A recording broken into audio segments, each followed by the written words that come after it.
Just follow me on this one.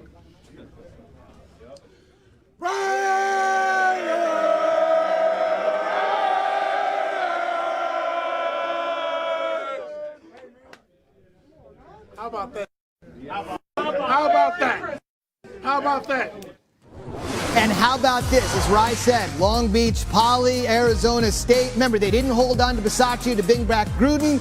Maybe this is the guy you want to hold on to. Vegas closed as an 11.5-point dog, according to ESPN Bet. Still went into the toughest environment, loudest place in football, and won. It's the largest upset win against a Mahomes-led KC team in Patrick's career, besting a 2019 game against Indy by just about a half point. All right, RC here again, and by the way, real quickly, I feel like Antonio Pierce is giving me Dan Campbell vibes. If that can happen in Detroit, it can happen in Las Vegas. Absolutely. That's a discussion maybe for NFL Live and his show. But let's go back to the Chiefs, because that's what everyone's talking about right now. Even with this loss, they still have a chance to win the division with the win next week. But it's not just the losses for them lately. It's been how they've looked. Level of concern if you are Andy Reid or anyone within the organization. Your level of concern is high because, Eves, you and I both notice this organization isn't judged the way the rest of the organizations are. It's been dominance ever since drafting Patrick Mahomes and him starting in his second year. And so now you're a team that doesn't seem like it could beat the Baltimore Ravens. You don't believe they'll compete with teams like the Miami Dolphins. And I actually tweeted today, I don't believe they could beat the Cleveland Browns straight up in a playoff game. And so when you think about who Patrick Mahomes and Andy Reid have been as long as they've been together, this team is so far off from that. And we've also never seen this level of frustration from the Kansas City Chiefs stars. And I think that's the part that troubles me the most because they're in that building each and every day and they know something just isn't right. Patrick Mahomes has never played a playoff game on the road. Again, they can win the division. They host the Bengals coming up now, I'm gonna say this, New Year's Eve. Don't nobody will play Patrick Mahomes, though. No one wants to, but I'm just saying he's never done it yet. If they're going to get to the Super Bowl, they're going to have to do it coming up this year. RC is always appreciated. And those holiday pants, bro, those are holiday pants. They are holiday. They are holiday. Cool, you know, I'm honored to be in the conversation. I have one. Man, we just got to keep winning, keep doing what we need to do to get to February. That's all. I thought Lamar had an MVP performance tonight. You know, it takes a team to create a performance like that. But it takes a player to play at that level.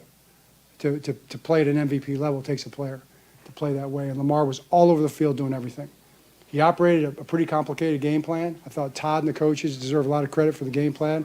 Lamar operated, he made decisions on the field, and then just keeping plays alive, trusting his offensive line. The offensive line was outstanding with the protection. Lamar trusted those guys. He kept plays alive. He moved in the pocket. He created space for the coverage guys. Our guys did a great job of scramble drill, of getting open. I think we had a new number of plays that were extended, that were big plays for us. So just a complete game by Lamar. I mean, the one that he was off on was the first one. Just read the coverage wrong and didn't expect someone to be back there and made a bad decision on the first one. Second one, the corner made a hell of a play blitzing. He couldn't get it over him. The guy tipped it and ended up making it to himself. The third one, scrambling, I didn't really see what happened on it. I mean, I saw the end result. I don't know what happened on the ball, whether 14 made a play, whether they both hit it at the same time. But he broke out of the pocket on a big third down, had George and 14 coming back to him and threw it right at them, and it just bounced up and got another tip. And then the fourth one in the third quarter, and he was making the right decision, going to Christian on a check down, and someone hit him from the right side, and the ball came out sideways and went right to their linebacker. So I thought, the first one was a big mistake, and the other three was pretty unfortunate for him. So this win by the Ravens ended up producing a new betting favorite for the MVP discussion. Lamar Jackson, after that big win, he is now your leader. Previous favorite, Brock Purdy, top of the board at minus 215. Yeah, not so much. 20-1 now, fifth among all players in contention.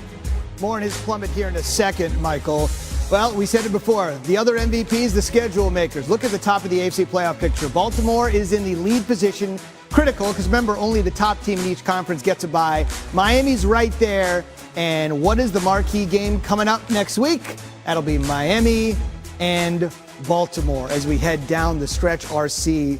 is still here. Okay, bottom line, I don't think Brock Purdy is going to enjoy film session, whenever that is, over the next 24 to 48 hours. Let's take an RC film session on just what went wrong. So when you're Brock Purdy, you're not going to really focus on those 2 interceptions that are tipped, but you're going to focus on the first interception for Kyle Hamilton, who was back here in a sort of split safety defense, and you're going to focus on what happened with Patrick Queen. Now, here's what Brock Purdy was looking at and what he expected to get. He's going to get a whip route here by Juszczyk to come back inside, and he's going to get a corner that's going to be by George Kittle that he's expecting to not only hold Marlon Humphrey, but he thinks that it's going to also move Kyle Hamilton here. The reason he wants Hamilton to move there is he's going to get a dig route here by Deebo Samuel, and he's expecting that to be inside Marcus Williams. So let's let the play out a little bit. So here we go. So as the play starts, you're going to see George Kittle does not get up the field deep enough in order to move Marlon Humphrey. So now Marlon Humphrey is here,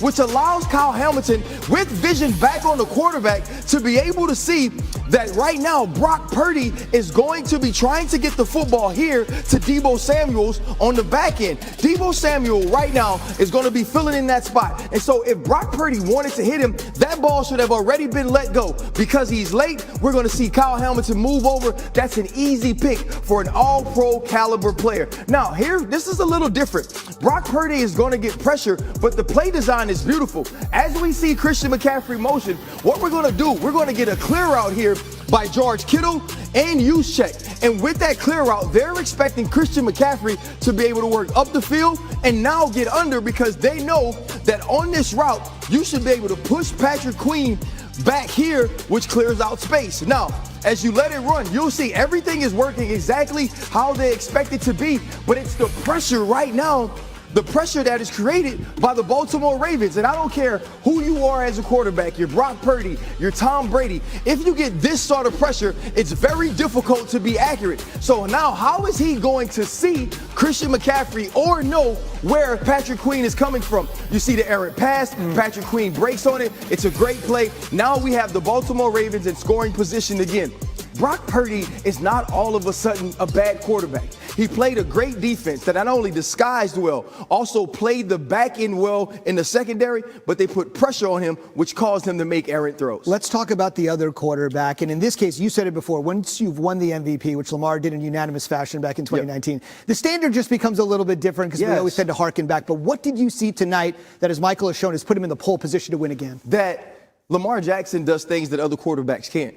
We've watched the San Francisco 49ers absolutely dominate quarterbacks, whether it's the Philadelphia Eagles and Jalen Hurts, Dak Prescott, Trevor Lawrence. We also saw the same thing against Geno Smith. Lamar Jackson can use his legs in a way that no other quarterback can. Lamar Jackson understands that when I have you in a quandary or a conundrum about whether I'm going to be a passer or a runner, you're now stuck in no man's land. And we also watched him make every right decision tonight. The difference between Brock Purdy and Lamar Jackson wasn't just in the talent, wasn't in the plays made. It was about what he didn't do, which was turn the football over. And so Lamar Jackson may not have the gaudy touchdown numbers, but when you look at what he does for this team, there is no quarterback in the NFL that is asked to do more.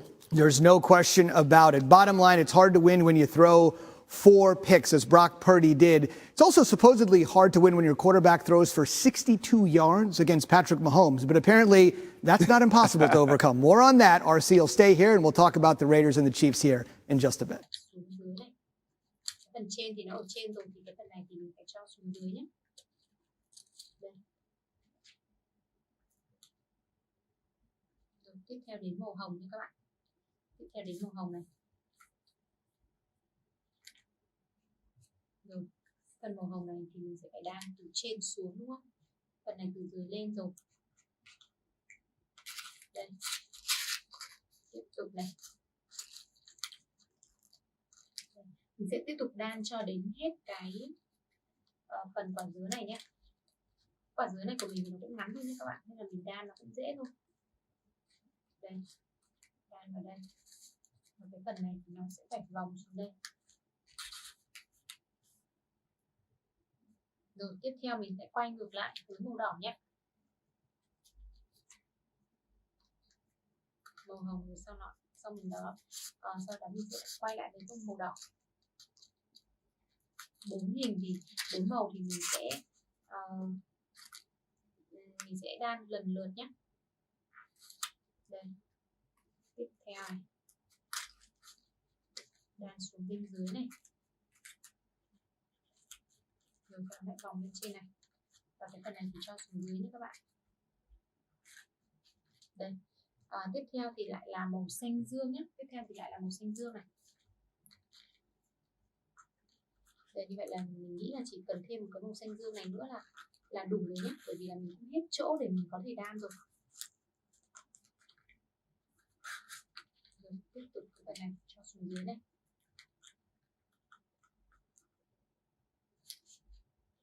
Rồi, như vậy là cái phần này thì mình cũng đã hết chỗ rồi nha các bạn, mình không đan được cái phần màu nào nữa đâu nhé. Đây, hay là mình sẽ cố thôi, phần này bé quá, mình không thể nào mà đan thêm được nữa. Bây giờ thì mình sẽ cắt bớt cái phần thừa bên dưới này đi, cắt cái phần thừa bên trên này đi.